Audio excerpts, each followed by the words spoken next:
നമ്മുടെ മനസ്സിൽ മാവേലി എന്ന് പറഞ്ഞാൽ എന്താ വരിക? വലിയ കൊടവയറും കൊമ്പും മീശയും ഓലക്കൊടയൊക്കെ ആയിട്ടുള്ള ഒരു മാവേലി അല്ലേ? പക്ഷെ ഇനി മൂലം അങ്ങനത്തെ ഒരു മാവേലി നിങ്ങൾക്ക് കാണാൻ കഴിയില്ല. കാരണം കൊല്ലം ചവറ പഞ്ചായത്തിൽ ഗവൺമെന്റിന് അർജി കൊടുത്തിട്ടൊരു പ്രമേയം പാസ്സാക്കിയിട്ടുണ്ട്. കാരണം ഇപ്പോഴത്തെ ചെറിയ കുട്ടികളെ ഏതെങ്കിലും ഒരു കുട്ടി നടന്നു വരുമ്പോൾ ബാക്കിയുള്ള കുട്ടികളൊക്കെ ദേ മാവേലി വരുന്നു എന്ന് പറഞ്ഞിട്ട് കളിയാക്കാറുണ്ട്. ഇത്ര എന്തുകൊണ്ടാണ്? ആ കുട്ടിക്ക് കൊടവയറുള്ളതും കൊണ്ടാണ്. അങ്ങനെ കളിയാക്കൽ അതൊരു ബോഡി ഷെയിം ആണ് എന്നുള്ളതും മാവേലി വയറ് കാണിച്ച് നടക്കലും ഒരു ബോഡി ഷെയിം ആണ് എന്നുള്ളതാണ് പറഞ്ഞിട്ടാണ് ഈ പ്രമേയം പാസ്സാക്കിയിരിക്കണം. അതുകൊണ്ട് ഇനിയുള്ള ഓണത്തിന് നിങ്ങൾ ബോഡി ഷെയിം കാണിക്കുന്ന രീതിയിൽ വയറ് കാണിച്ചിട്ട് മാവേലിയെ നിങ്ങൾ കെട്ടിച്ചമച്ച് കഴിഞ്ഞാൽ നിങ്ങൾക്കെതിരെ കേസ് വരാനും സാധ്യതയുണ്ട്.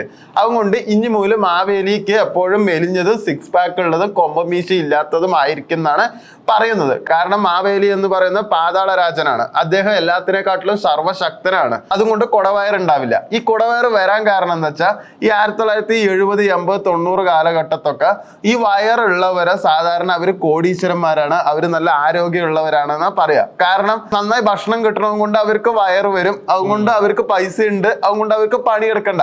ഇങ്ങനെ ഒരു കൺസെപ്റ്റ് ഉണ്ടായിരുന്നു. ആ കൺസെപ്റ്റ് ഒക്കെ നമ്മുടെ ചെറുപ്പത്തിലുണ്ടായിരുന്നു. കാരണം നമ്മൾ നന്നായി ഭക്ഷണം കഴിച്ച് വയറുണ്ടെങ്കിൽ നമ്മുടെ അമ്മമാർക്കൊക്കെ ഇഷ്ടപ്പെടുള്ളൂ. അങ്ങനെ ഒരു ഇതുണ്ട്.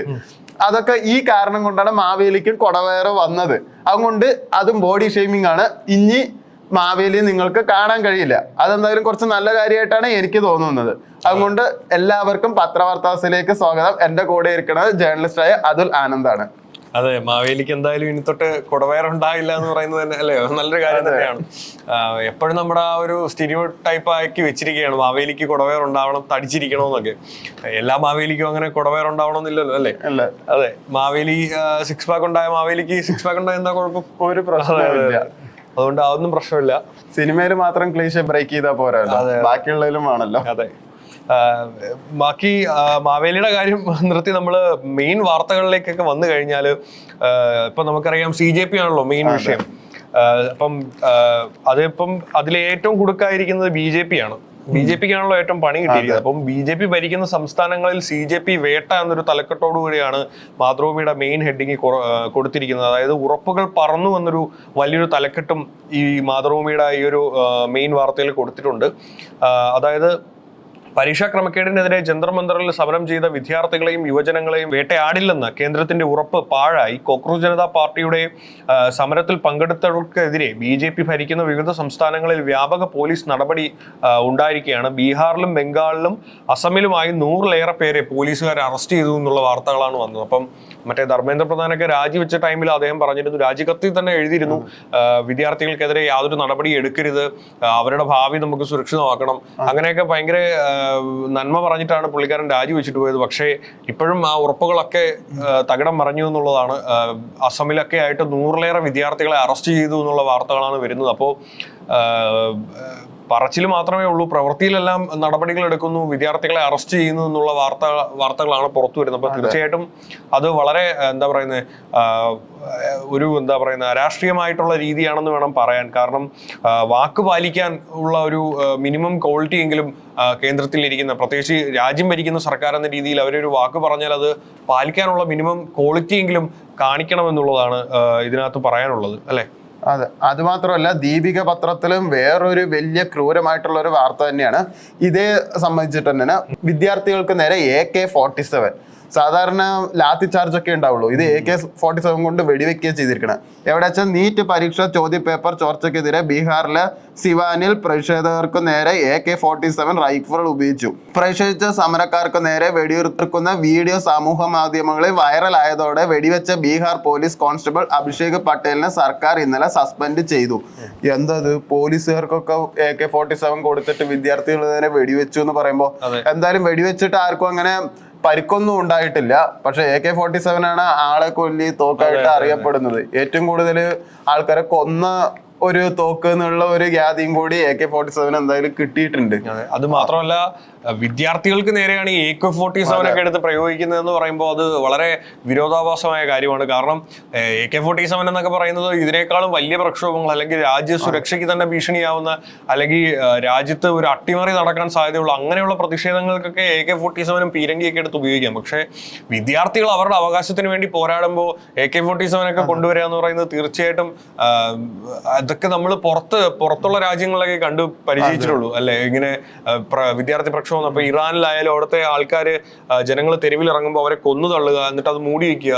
അതുപോലെ അതിന്റെ ഒരു തുടക്കം തന്നെയാണെന്ന് ഇത് വേണം പറയാൻ. കാരണം ഇപ്പോൾ AK-47 ഒരാളെടുത്തു, ഇനി അടുത്തൊരു പ്രക്ഷോഭം ഉണ്ടാകുമ്പോൾ ഇത് 5 പേരാവും 10 പേരാവും, പിന്നെ ഇതൊരു സാധാരണ സംഭവമായി മാറുന്ന ഒരു അവസ്ഥയിലേക്ക് മാറും.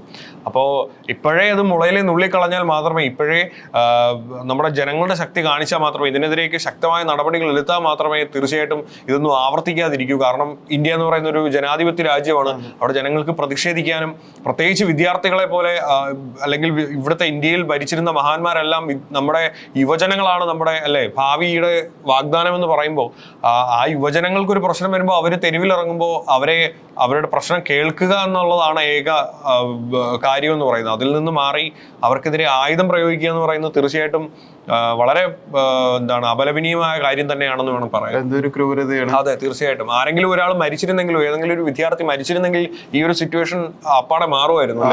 തീർച്ചയായിട്ടും എല്ലാവരും കൂടി തല്ലി കൊല്ലുമല്ല. അതെ, അത് പിന്നീട് വലിയ വലിയ പ്രശ്നങ്ങളിലേക്ക് പോയേനെ. എന്തായാലും അതിനെതിരെ പോലീസുകാരന് സസ്പെൻഷൻ കൊടുത്തതുകൊണ്ട് മാത്രമായില്ല. ഒരു AK-47 തോക്ക് ഒരു പോലീസുകാർ ഉപയോഗിക്കണമെങ്കിൽ തീർച്ചയായിട്ടും അതിന് സാങ്ഷൻ, അതുപോലെ തന്നെ ഉത്തരവ് എല്ലാം കിട്ടണം. അതെ, അപ്പം AK-47 പോലെയുള്ള തോക്ക് അതിന് അപ്രൂവ് ആക്കി കൊടുത്തിരിക്കുന്ന മേലധികാരി തൊട്ട് അത് ഒത്താശ ചെയ്ത എല്ലാവരെയും അതിന് കൃത്യമായ നടപടി സ്വീകരിക്കണമെന്ന് തന്നെയാണ് പറയാനുള്ളത്. ഇനി മറ്റൊരു വാർത്ത നോക്കുകയാണെങ്കിൽ ഇന്ത്യയിലെ തന്നെ DRDOയുടെ 31 GB ഡേറ്റ ചോർന്നു എന്നുള്ളൊരു വാർത്തയാണ്. ഡാർക്ക് വെബിൽ $8,000 വിൽപ്പനയ്ക്കിട്ടത്. DRDO നമുക്കറിയാം, നമ്മുടെ defence and research and development organisation ആണ് DRDO. അതിന്റെ പ്രതിരോധ മേഖലയുമായി ബന്ധപ്പെട്ടിട്ടുള്ള എത്രയോ 30 GB ഡേറ്റയാണ് ഇപ്പോൾ ചോർന്നിരിക്കുന്നത്.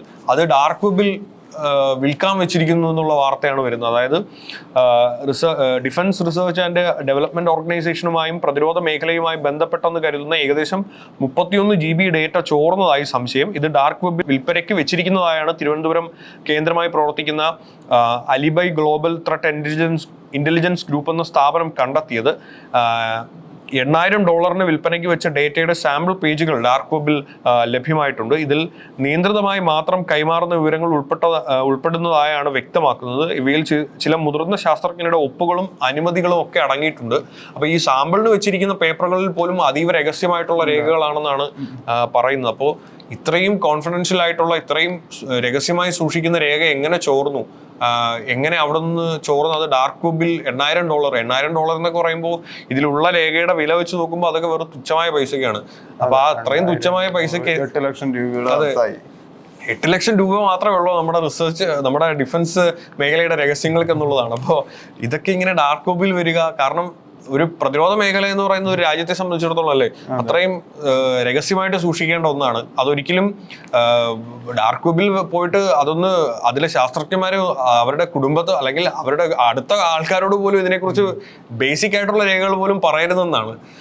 ഇത് ഇപ്പൊ മൊത്തത്തിൽ 30 GB എന്നൊക്കെ പറയുമ്പോൾ എനിക്ക് തോന്നുന്നു മൊത്തം രേഖകളും പുറത്തായെന്ന് തോന്നുന്നു. അപ്പം അത് തീർച്ചയായിട്ടും നമ്മൾ ഒരുപാട് ആശങ്കപ്പെടേണ്ടതാണ്. ഇന്ന് 30 GB ചോർന്നെങ്കിൽ നാളെ 100 GB 500 GB ആയിട്ട് ചോരാൻ വലിയ പാടൊന്നും ഇല്ല എന്ന് വേണം പറയാൻ. പിന്നെ അടുത്ത കേരള കൗമുദിയിലെ ഒരു ന്യൂസാണ്. തിരുവനന്തപുരത്ത് ലോൺ തട്ടിപ്പ്, കോടികൾ കവർന്ന സംഘം പിടിയിൽ, ഇരയായത് അമേരിക്കക്കാര്.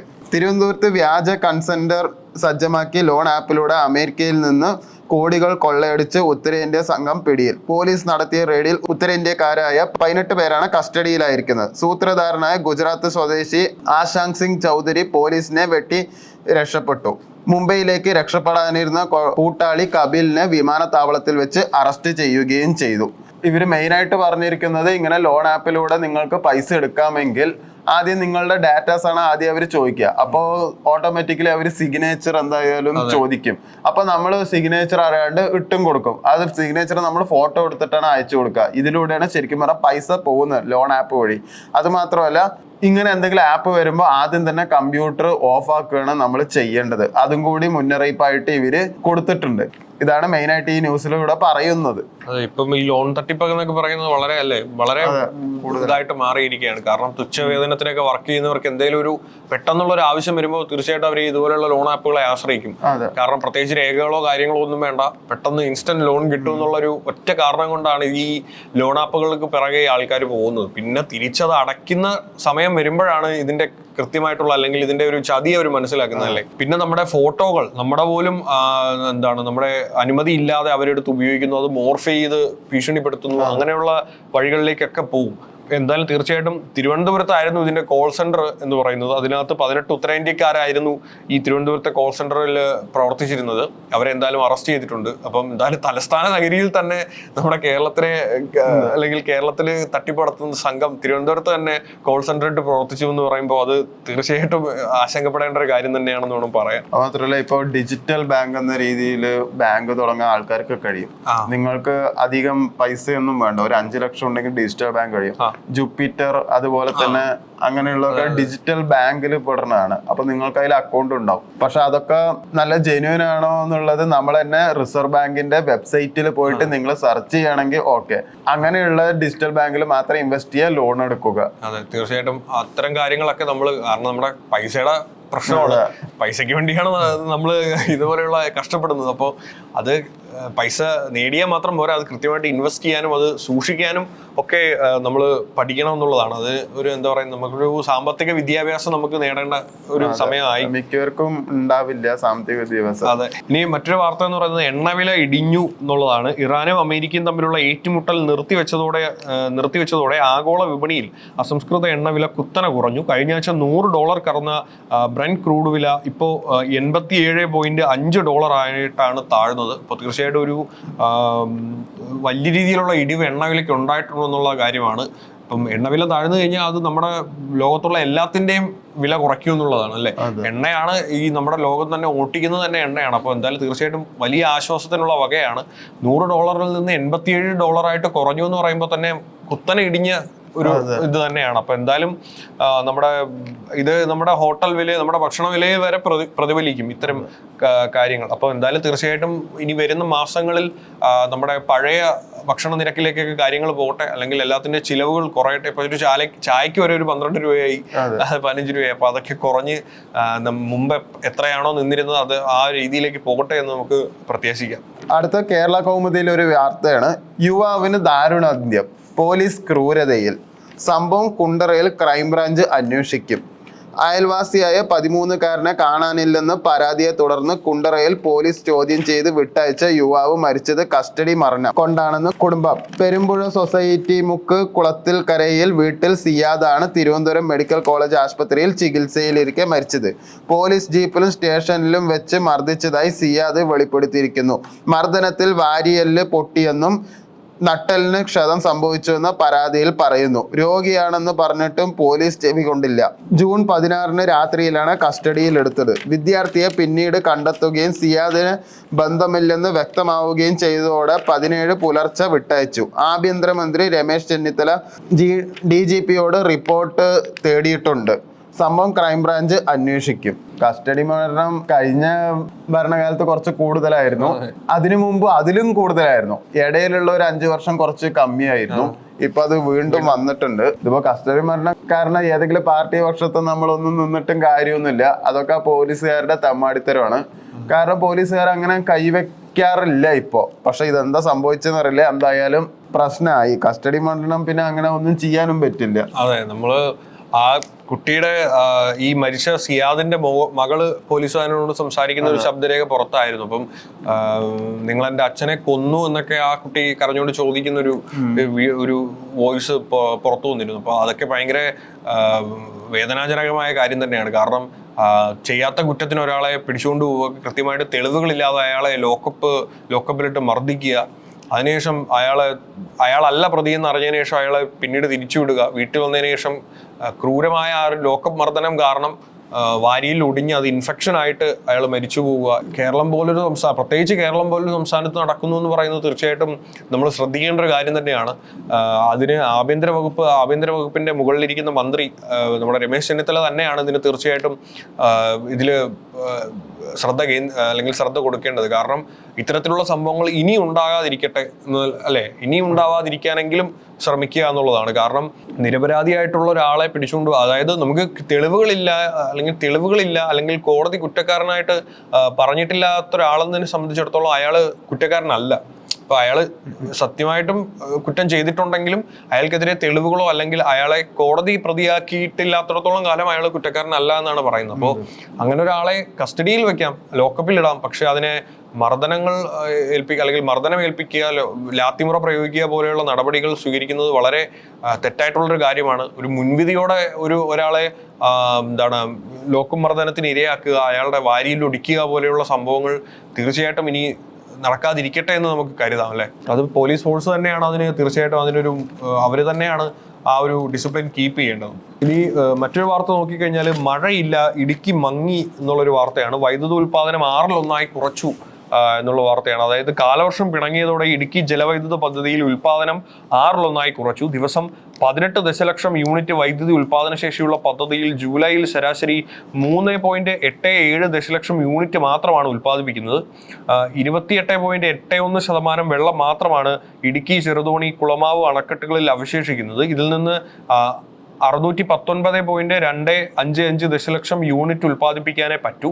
മഴ ഇല്ലാതായതോടെ അണക്കെട്ടിലേക്കുള്ള നീരൊഴുക്ക് കുറഞ്ഞു. വൃഷ്ടിപ്രദേശങ്ങളിൽ പലതും വേനൽക്കാലത്തിന് സമാനമായ വറ്റി വരേണ്ട അവസ്ഥയിൽ ആണുള്ളത്. അതുപോലെ തന്നെ തുലാമഴ കൂടി ചതിച്ചാൽ പ്രതിസന്ധി ഇനിയും കടുക്കുമെന്നുള്ളതാണ്. അപ്പം എന്തായാലും നമ്മൾ പ്രതീക്ഷിച്ചത്ര മഴയൊന്നും ഈ ഒരു മഴക്കാലത്ത് കിട്ടിയില്ല. അതുകൊണ്ട് തന്നെ ഇടുക്കിയിലെ പല പ്രദേശങ്ങളിലും വേനലിന് സമാനമായ ഒരു അവസ്ഥ തന്നെയാണ് ഉള്ളത്. നദികളിലൊന്നും വെള്ളമില്ല, വൃഷ്ടിപ്രദേശങ്ങളിൽ വെള്ളമില്ല, ഇടുക്കി ഡാമിൽ പ്രത്യേകിച്ച് വെള്ളമില്ല, ജലനിരപ്പ് വലിയ രീതിയിൽ താഴ്ന്നുകൊണ്ടിരിക്കുകയാണ്. അപ്പോൾ ഈ ഒരു സാഹചര്യത്തിൽ ഒരിക്കലും നമുക്ക് കൃത്യമായിട്ട് നമ്മുടെ കേരളത്തിന് ആവശ്യമായിട്ടുള്ള വൈദ്യുതി ഉൽപ്പാദിപ്പിക്കാൻ കഴിയില്ല എന്ന് വേണം കരുതാൻ. തീർച്ചയായിട്ടും അത് നമ്മുടെ ആ എൽനിനോ പ്രതിഭാസം അതുപോലെയുള്ള ഉഷ്ണപ്രദേശം അല്ലെ, ഉഷ്ണം ആയിട്ടുള്ള പ്രതിഭാസങ്ങളൊക്കെ കൊണ്ടായിരിക്കാം ഈ ഒരു അവസ്ഥ ഉണ്ടായത്. ലോകം മൊത്തത്തിൽ ഇപ്പോൾ ഈ ഒരു അവസ്ഥയിൽ നിൽക്കുകയാണ്. കാരണം മൊത്തത്തിൽ എല്ലായിടത്തും ചൂട്, അതായത് പൊതുവെ തണുപ്പുള്ള രാജ്യങ്ങളിൽ വരെ ചൂട് കൂടുതൽ ആണെന്നുള്ള, യൂറോപ്യൻ രാജ്യങ്ങളിലൊക്കെ ചൂട് കൂടി എന്നുള്ള വാർത്തകളാണ് വരുന്നത്. അപ്പോൾ പ്രത്യേകിച്ച് നമ്മുടെ ഇന്ത്യയെ പോലുള്ളൊരു രാജ്യത്ത് തീർച്ചയായിട്ടും അധിക ചൂട് തന്നെ ആയിരിക്കും ഈ ഒരു സാഹചര്യത്തിൽ ഉണ്ടാവുക. അതുമൂലമാണ് നമുക്ക് കൃത്യമായിട്ട് മഴ ലഭിക്കാതിരിക്കുകയും ഇപ്പോൾ നമ്മുടെ ഇടുക്കി ഡാമിൽ കൃത്യമായിട്ട് വൈദ്യുത ഉൽപാദനം നടക്കാതെ പോയതും.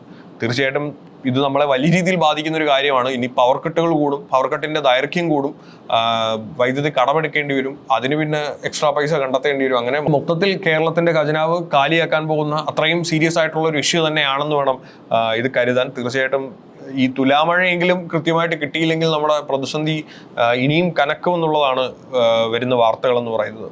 ഈ മറ്റൊരു വാർത്ത നോക്കുകയാണെങ്കിൽ നമ്മൾ ലോക വാർത്തയിൽ നോക്കുകഴിഞ്ഞാൽ വെന്തുരുകി ഫ്രാൻസും സ്പെയിനും എന്നുള്ളതാണ്. കാട്ടുതീ നിയന്ത്രണാതീതം അണയ്ക്കാൻ ശ്രമം തുടരുന്നു. അതായത് അത്യുഷ്ണത്തിന്റെ പിടിയിലുള്ള ഫ്രാൻസിലും സ്പെയിനിലും കാട്ടുതീ നിയന്ത്രണാതീതമായി പടരുകയാണ്. വിമാനത്താവളങ്ങളിൽ നിന്ന് വെള്ളവും അഗ്നിശമന ഉപാധികളും ചീറ്റിച്ച് തീയണയ്ക്കാനുള്ള ശ്രമങ്ങൾ ഊർജിതമാണ്. എന്നാൽ എല്ലാത്തിനെയും മറികടന്ന് തീ കൂടുതൽ ഇടങ്ങളിലേക്ക് പടരുകയാണെന്നുള്ള വാർത്തയാണ് വരുന്നത്. ഇപ്പോൾ നമുക്കറിയാം, ഇപ്പം തൊട്ടും മുന്നേ പറഞ്ഞതുപോലെ യൂറോപ്യൻ രാജ്യങ്ങളിലെല്ലാം അത്യുഷ്ണമാണ് ഈ എൽനിനോ പ്രതിഭാസമൊക്കെ കാരണം ഉണ്ടായിരിക്കുന്നത്. അതിൻ്റെ കൂടെ തന്നെ ഈ ഫ്രാൻസിലും സ്പെയിനിലും എല്ലാം കാട്ടുതീ കൂടി പടർന്നിരിക്കുകയാണ്. തീർച്ചയായിട്ടും മൊത്തത്തിൽ ആകെ ചൂട് പിടിച്ചൊരു അവസ്ഥയാണെന്ന് വേണം പറയാൻ. കാരണം അണയ്ക്കാൻ ശ്രമിച്ചിട്ടും അണയാത്ത രീതിയിലുള്ളൊരു കാട്ടുതീയാണ് അവിടെ ഉണ്ടായിരിക്കുന്നത്. നമുക്കറിയാം, കഴിഞ്ഞ വർഷമോ അല്ലെങ്കിൽ കുറച്ച് മാസങ്ങൾക്ക് മുമ്പോ ആണെന്ന് തോന്നുന്നു, നമ്മുടെ കാനഡയിലാണോ ഓസ്ട്രേലിയയിലാണോ എന്ന് അറിയില്ല, ഇതുപോലൊരു യൂറോപ്യൻ കൺട്രിയിലെ ഒരു കാട്ടുതീ ഉണ്ടായതിനു ശേഷം വലിയ രീതിയിലുള്ള നാശനഷ്ടമായിരുന്നു അവിടെ ഉണ്ടായത്. ഒരിക്കലും എത്ര ശ്രമിച്ചിട്ടും അണയ്ക്കാൻ പറ്റാത്ത രീതിയിൽ ആ തീ കത്തിപ്പടരുന്ന ഒരു അവസ്ഥ ഉണ്ടായി. അപ്പോൾ അതുപോലൊരു അവസ്ഥ ഉണ്ടാകാതിരിക്കട്ടെ. കാരണം 2 രാജ്യങ്ങളിലാണ് കാട്ടുതീ ഒരേ സമയം പടർന്നിരിക്കുന്നത്. അപ്പോൾ മൊത്തത്തിൽ എല്ലായിടത്തും ഉഷ്ണമാണ്, എല്ലായിടത്തും ചൂടാണ്. തണുപ്പുള്ള രാജ്യങ്ങളിൽ പോലും കാട്ടുതീ പടർന്നു പിടിക്കുന്ന അവസ്ഥ. അപ്പം മൊത്തത്തിൽ എല്ലാവരും വെന്തുരുകയാണെന്ന് വേണം പറയാൻ. അടുത്തൊരു ബിസിനസ് ന്യൂസ് ആണ്. നേരത്തെ അതൊരു വായിച്ചതിൻ്റെ തന്നെയാണ്. ക്രൂഡ് ഓയിൽ വിലയിടിവിൽ നിക്ഷേപം ആവശ്യം. അപ്പം ക്രൂഡ് ഓയിൽ വില കുറയുമ്പോൾ എല്ലാവരും എന്തായാലും നിക്ഷേപിക്കും, വില കൂടുമ്പോൾ എല്ലാവരും വിൽക്കും. അതാണല്ലോ ബിസിനസ്. അപ്പോൾ എന്തായാലും ഇന്നലെ നിഫ്റ്റിക്കൊക്കെ എന്തായാലും 228 പോയിന്റ് എന്തായാലും കൂടുതലായിട്ട് വന്നിട്ടുണ്ട്. 61 പൈസയും നന്നായിട്ട് തന്നെ കൂടിയിട്ടുണ്ട്. രൂപയ്ക്ക് എന്തായാലും 95 രൂപ ആയിട്ടുണ്ട്. അപ്പോൾ രൂപയ്ക്ക് മൂല്യം കൂടുമ്പോൾ ഓട്ടോമാറ്റിക്കലി സ്വർണത്തിനും ചെറിയ ഇടിവുണ്ടാവും. പക്ഷെ സ്വർണത്തിന് ഇപ്രാവശ്യം വില കൂടിയിരിക്കുകയാണ്. അപ്പോൾ എന്തായാലും വാങ്ങി വെച്ചവർക്ക് ഇപ്പൊ വിൽക്കാൻ എന്തായാലും കുറച്ച് നന്നാവും. ഇനി സ്വർണത്തിന് വില കൂടുകയാണ് ചെയ്യാൻ പോകുന്നത്. ഇപ്പം അതെന്തായാലും നല്ലൊരു കാര്യമാണല്ലേ. ഇതിനൊക്കെ ഇൻവെസ്റ്റ് ചെയ്തവർക്കൊക്കെ നല്ല കാലമാണ് വരുന്ന പോകുന്നത്. കൃത്യമായിട്ടും അത് വിപണിയൊക്കെ നിരീക്ഷിച്ച് കൃത്യമായിട്ടുള്ള പ്രവൃത്തികൾ ചെയ്തു കഴിഞ്ഞാൽ നല്ല നേട്ടം തന്നെ ഉണ്ടാക്കാനുള്ള സാധ്യത ഉണ്ടെന്ന് വേണം കരുതാൻ. പിന്നെ നമുക്ക് ബിസിനസ് വാർത്തകളിലേക്ക് കടക്കാം. അതിൽ ഇറക്കുമതിക്ക് രൂപ നൽകി ഇന്ത്യ എന്നുള്ളൊരു വാർത്തയാണ്. അതായത് ചിലവഴിച്ചത് 1.38 ലക്ഷം കോടി രൂപ എന്നുള്ള വാർത്തയാണ്. വലിയ പങ്കും ചിലവിട്ടത് റഷ്യൻ ക്രൂഡ് ഓയിലിന് വേണ്ടിയിട്ടാണെന്നുള്ളതാണ് വാർത്തകൾ വരുന്നത്. അതായത് പശ്ചിമേഷ്യൻ സംഘർഷം മൂലം രൂപയുടെ മൂല്യം ഇടിഞ്ഞപ്പോഴും റഷ്യൻ അസംസ്കൃത എണ്ണ വാങ്ങാൻ ഡോളറിന് പകരം വലിയ തോതിൽ രൂപ ചെലവഴിച്ച് ഇന്ത്യ എന്നുള്ളതാണ്. RBIയുടെ കണക്ക് പ്രകാരം 2026 March April May മാസങ്ങളിലായി 1.38 lakh crore രൂപയുടെ ഇറക്കുമതിയാണ് ഇന്ത്യ സ്വന്തം കറൻസി ഉപയോഗിച്ച് നടത്തിയത്. ഈ കാലയളവിൽ ഇന്ത്യയുടെ ആകെ ചരക്ക് ഇറക്കുമതിയുടെ 7.1% ഇതിൽ വലിയൊരു പങ്കും റഷ്യയിൽ നിന്ന് ക്രൂഡ് ഓയിൽ വാങ്ങാനാണ് ചിലവിട്ടത് എന്നുള്ളതാണ്. അപ്പം എന്തുകൊണ്ടാണ് ഇങ്ങനെ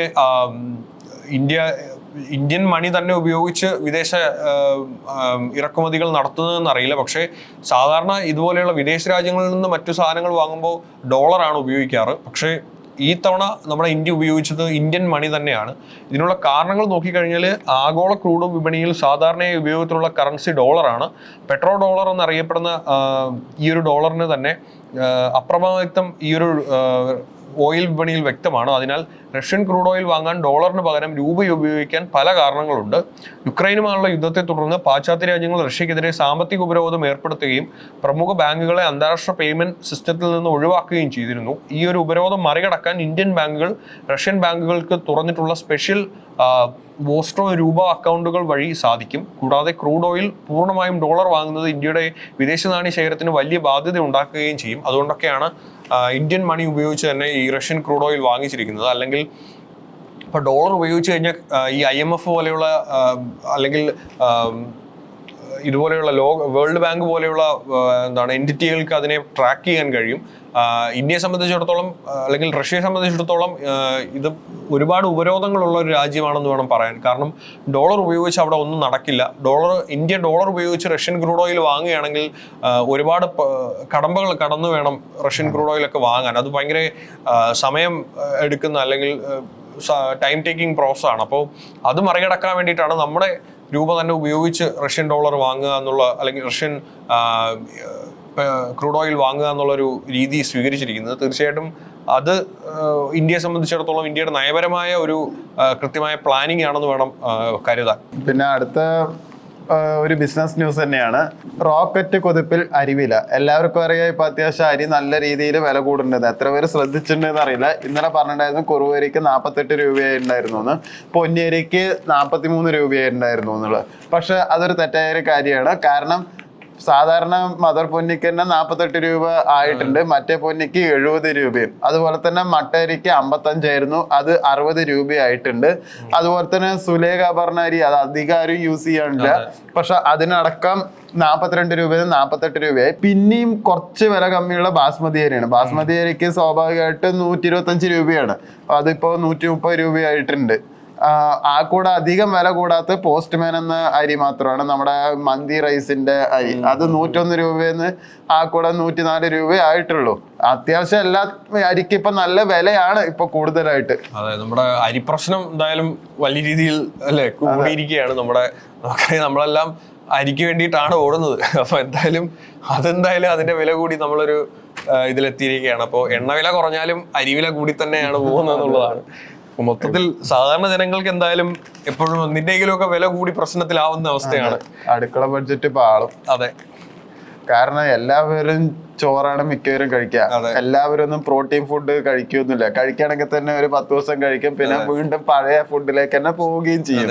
ചിലർക്കൊന്നും അരി കഴിച്ചില്ലെങ്കിൽ ആ ഒരു തൃപ്തി പോലും കിട്ടില്ല എന്നുള്ള അവസ്ഥയാണ്. അപ്പോൾ അരി ഒരു അഡിക്ഷൻ പോലെയാണ് മലയാളികൾക്ക്. അപ്പോൾ തീർച്ചയായിട്ടും ഈ വില കൂടുന്നത് അഡിക്ഷൻ കുറയ്ക്കുമോ അതോ കൂടുതൽ പ്രശ്നങ്ങൾ ഉണ്ടാവുമോ എന്നൊക്കെ നമുക്ക് കണ്ടറിയാം അല്ലെ. ഇനി സ്പോർട്സ് ന്യൂസിലേക്ക് കടന്നു കഴിഞ്ഞാൽ കോമൺവെൽത്ത് ഗെയിമിനെ കുറിച്ചിട്ടാണ്. ഇപ്പൊ ലോകകപ്പിന്റെ വാർത്തകളെല്ലാം അടങ്ങി ഇനിയിപ്പോ കോമൺവെൽത്ത് ഗെയിമാണ് ഇപ്പൊ നടക്കുന്നത്. അതിനെ നോക്കിക്കഴിഞ്ഞാൽ ഇന്ത്യക്ക് പതിയെ നേട്ടങ്ങൾ വന്നു തുടങ്ങി, അല്ലെങ്കിൽ മെഡലുകൾ കിട്ടിത്തുടങ്ങി എന്നുള്ളൊരു വാർത്തയാണ് വരുന്നത്. അതായത് കോമൺവെൽത്ത് ഗെയിംസിൽ അത്ലറ്റിക്സ് മത്സരങ്ങൾ തുടങ്ങിയതോടെ ഇന്ത്യയുടെ പ്രതീക്ഷകളും ട്രാക്കിലായി എന്നുള്ള വാർത്തകളാണ്. ഭാരോദ്വഹനത്തിൽ ഗ്വാനേശ്വരി യാദവ് ബിന്ദിയ റാണി ദേവി തുടങ്ങിയവരിലൂടെ ഇന്ത്യ തിങ്കളാഴ്ച മെഡൽ വേട്ട തുടർന്നു. പുരുഷന്മാരുടെ ലോങ് ജമ്പിൽ മലയാളി താരം എം ശ്രീശങ്കർ, ലോകേഷ് സത്യനാഥൻ എന്നിവരും 110 മീറ്റർ ഹർഡിൽസിൽ തേജസ് ശിർഷയും ഫൈനലിലെത്തിയതും രാജ്യത്തിന് അഭിമാനമായി മാറി.